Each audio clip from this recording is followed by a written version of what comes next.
A cottage ചെയ്യാൻ ആഗ്രഹമുള്ള ആളുകളാണോ നിങ്ങൾ? സ്ഥലത്തിന്റെ പരിമിതി ഉണ്ടോ നിങ്ങൾക്ക്? അങ്ങനെയുള്ള ആളുകൾക്കുള്ള വീഡിയോ ആണിത്. നമ്മളിത് ഫ്ലാറ്റ് ആയിട്ട് വാർത്ത സർഫസ് ഉള്ള ഒരു ഏരിയ ആയിരുന്നു.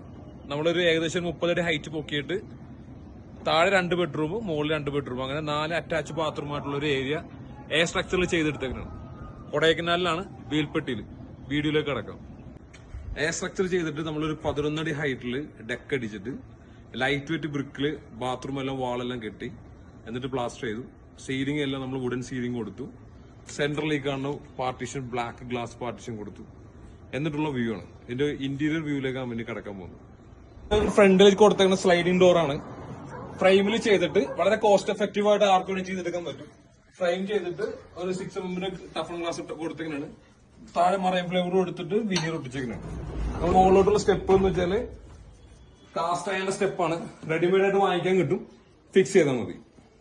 ഇതാണ് മുകളിലത്തെ ബെഡ്റൂമിന്റെ സ്പേസ് വരുന്നത്. ഇത് ബാത്റൂമാണ്. ഈ വാളെല്ലാം നമ്മൾ ചെയ്തിട്ട് ലൈറ്റ് വെയിറ്റ് ബ്രിക്കിലാണ് ചെയ്തെടുത്തത്. അതുകൊണ്ട് ക്രാക്ക് ഉണ്ടാവൂല. ഇവിടുന്ന് ബോക്സ് പാനലാണ് മുകളിൽ കൊടുത്തിരിക്കുന്നത്. സീലിംഗിലെ ബോക്സ് പാനലാണ് കൊടുത്തത്. അതിന്റെ വുഡൻ ഫിനിഷിങ്ങും ഒരു പ്രത്യേക ഭംഗിയായിരിക്കും. ഇത് നമ്മൾ സ്ലൈഡിംഗ് ഡോറാണ്. UPVC വിൻഡോസ് അവിടെ കൊടുത്തിരുന്നത്. ഇത് തുറന്ന് കഴിഞ്ഞാലുള്ള വ്യൂ എന്ന് പറയുന്നത് അന്യായ വ്യൂ ആണ്. നല്ല കാറ്റും ഭയങ്കര വ്യൂ ആണ്. ഇവിടുന്ന് കാണുമ്പോഴുള്ള വ്യൂ എന്ന് പറയുന്നത് ഇതാണ് നമ്മുടെ കോട്ടേജിന്റെ ബാൽക്കണി ഏരിയ. നല്ല സ്പേസ് ആണ്. ഇത് ഫ്രണ്ടിൽ നമ്മള് ഈ വ്യൂ കട്ടാതിരിക്കാൻ വേണ്ടി UPVC വിൻഡോസാണ് കൊടുത്തേക്കുന്നത്. റൂം എന്ന് പറഞ്ഞാൽ നല്ല സ്പേസ് ആയിട്ടുള്ള റൂമാണ്. ഫസ്റ്റ് ഗ്രൗണ്ട് ഫ്ലോറിന്റെ റൂം.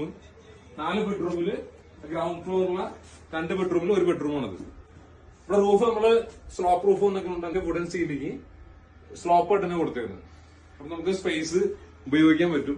സൈഡ് വാള് നമ്മള് ഒരു 3 അടി ഹൈറ്റ് ബ്രിക്ക് കൊടുത്തിട്ട് അവിടെ നിന്ന് റൂഫ് കൊടുത്തേക്കണം. അപ്പൊ നമുക്ക് ഈ സ്പേസ് ഒക്കെ ശരിക്കും യൂസ് ചെയ്യാൻ പറ്റും. ലാൻഡിങ്ങിന് കൊണ്ടുവന്നിട്ട് റൂഫ് നിൽക്കണമെന്നുണ്ടെങ്കിലുള്ള പ്രശ്നം എന്ന് വെച്ചാൽ നമുക്ക് ഈ ഇവിടെ തല ഇടിക്കും.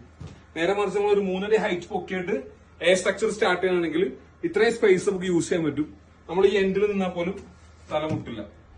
ഇതാണ് റൂമിന്റെ ഇന്റീരിയർ വ്യൂ വരുന്നത്. ഒരു കുടക്കീഴിൽ 3 സർവീസുകൾ. അതാണ് സ്കാഫ്സിന്റെ പ്രത്യേകത. ആർക്കിടെക്ചർ ഡിവിഷൻ ഉണ്ട് സ്കാഫ്സിന്, അതുപോലെ തന്നെ കൺസ്ട്രക്ഷൻ ഉണ്ട്, അതുപോലെ തന്നെ steel structure and cottage division ഉണ്ട്. നമുക്കിത് 3ഉം ഒറ്റ പാക്കേജ് ആയിട്ട് ഒരു ക്ലയന്റിന് കൊടുക്കാൻ പറ്റും. ഇതേപോലുള്ള കോട്ടേജുകളും അതുപോലെ തന്നെ റിസോർട്ടുകളും ചെയ്യാൻ വേണ്ടിയിട്ട് കേരളത്തിനകത്തും പുറത്തും സ്കാഫ്സിന്റെ സർവീസ് ലഭ്യമാണ്. കോൺടാക്ട് ചെയ്യാൻ മറക്കണ്ട.